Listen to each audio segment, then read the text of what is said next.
ನಮಸ್ಕಾರ ಸ್ನೇಹಿತರೆ, ಕಡೆಗೂ ಲಕ್ಷ್ಮಿ ಹೆಬ್ಬಾಳ್ಕರ್ ಮೇಡಮ್ ಎಲ್ಲ ಗೃಹಲಕ್ಷ್ಮಿಯರಿಗೂ ಗುಡ್ ನ್ಯೂಸ್ ಕೊಟ್ಟಿದ್ದಾರೆ. ಆ ಗುಡ್ ನ್ಯೂಸ್ ಏನಪ್ಪ ಅಂದರೆ, ಆಗಸ್ಟ್ 8ನೇ ತಾರೀಕು ವರಮಹಾಲಕ್ಷ್ಮಿ ಹಬ್ಬದ ದಿವಸ 2,000 ರೂಪಾಯಿನ ಎಲ್ಲ ಮಹಿಳೆಯರ ಖಾತೆಗೆ ರಿಲೀಸ್ ಮಾಡಿದರು. ಅದಾದಮೇಲೆ ಸಚಿವೆಯಾದ ಲಕ್ಷ್ಮಿ ಹೆಬ್ಬಾಳ್ಕರ್ ಮೇಡಮೇ ಹೇಳಿಕೆ ನೀಡಿದ್ದು, ಗಣೇಶ ಹಬ್ಬಕ್ಕೆ ಅಂದರೆ ಗೌರಿ ಗಣೇಶ ಹಬ್ಬಕ್ಕೆ ಎಲ್ಲ ಗೃಹಲಕ್ಷ್ಮಿಯರಿಗೂ 2,000 ರೂಪಾಯಿನ ನಾವು ರಿಲೀಸ್ ಮಾಡ್ತೀವಿ ಅಂತ. ಖಂಡಿತವಾಗ್ಲೂ ರಿಲೀಸ್ ಆಯಿತಾ ಅಥವಾ ಯಾವಾಗ ರಿಲೀಸ್ ಆಗುತ್ತೆ? ಸೆಪ್ಟೆಂಬರ್ ಶುರುವಾಗಿದೆ, ಆದರೂ ಕೂಡ ಈ ಕ್ಷಣದವರೆಗೂ ಗೃಹಲಕ್ಷ್ಮಿಯ 2,000 ರೂಪಾಯಿ ಹಣ ರಿಲೀಸ್ ಆಗಿಲ್ಲ.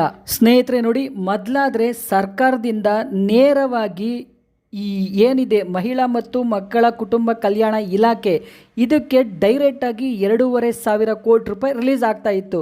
ಆದರೆ ಈಗ ಆ ಥರ ಇಲ್ಲ. ಸ್ನೇಹಿತರೆ ನೋಡಿ, ಏನು ಈ ಮಹಿಳೆಯರಿದ್ದಾರೆ ಯಾರಪ್ಪ ಅಂದರೆ ಈ ಗೃಹಲಕ್ಷ್ಮಿಯರು 1,25,00,000 ಜನ ಏನು ಫಲಾನುಭವಿಗಳಿದ್ದಾರೆ.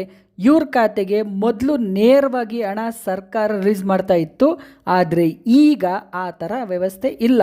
ಸ್ನೇಹಿತರೆ, ಈ ಏನು ಗೃಹಲಕ್ಷ್ಮಿಯರಿದ್ದಾರೆ ತಿಂಗಳು 2,000 ರೂಪಾಯಿ ಸರ್ಕಾರ ಮೊದಲು ಥರ ಈ ಏನು 1,25,00,000 ಫಲಾನುಭವಿಗಳಿದ್ದಾರೆ ಅವ್ರಿಗೆ ಸರ್ಕಾರದಿಂದ 2,500 ಕೋಟಿ ರೂಪಾಯಿ ನೇರವಾಗಿ ಎಲ್ಲ ಫಲಾನುಭವಿಗಳ ಖಾತೆಗೆ ರಿಲೀಸ್ ಆಗ್ತಾ ಇತ್ತು. ಆದರೆ ಈಗ ಮೊದಲು ಥರ ಇಲ್ಲ. ಸ್ನೇಹಿತರೆ ನೋಡಿ, ಸರ್ಕಾರದಲ್ಲಿ ತಿಂಗಳು 2,500 ಕೋಟಿ ರೂಪಾಯಿ ದುಡ್ಡು ಎಲ್ಲ ಮಹಿಳೆಯರ ಖಾತೆಗೆ ಜಮೆ ಮಾಡೋಕ್ಕೆ ಮೊದಲು ಅವ್ರ ಹತ್ರ ದುಡ್ಡು ಇರಬೇಕು. CM ಸಿದ್ದರಾಮಯ್ಯ ಸಾಹೇಬರು ಯಾವಾಗಲೂ ಹೇಳಿಕೆ ನೀಡ್ತಾನೆ ಇರ್ತಾರೆ.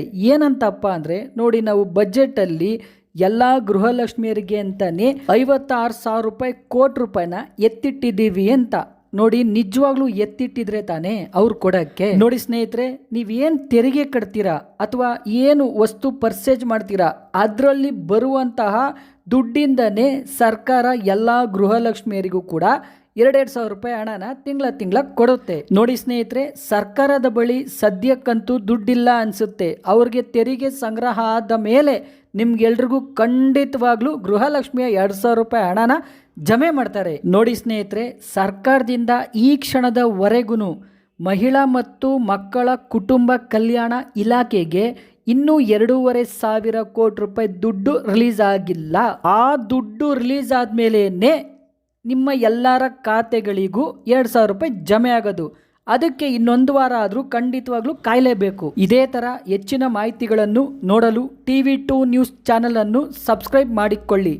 TV2 ನ್ಯೂಸ್ ನಿತ್ಯ ನಿರಂತರ.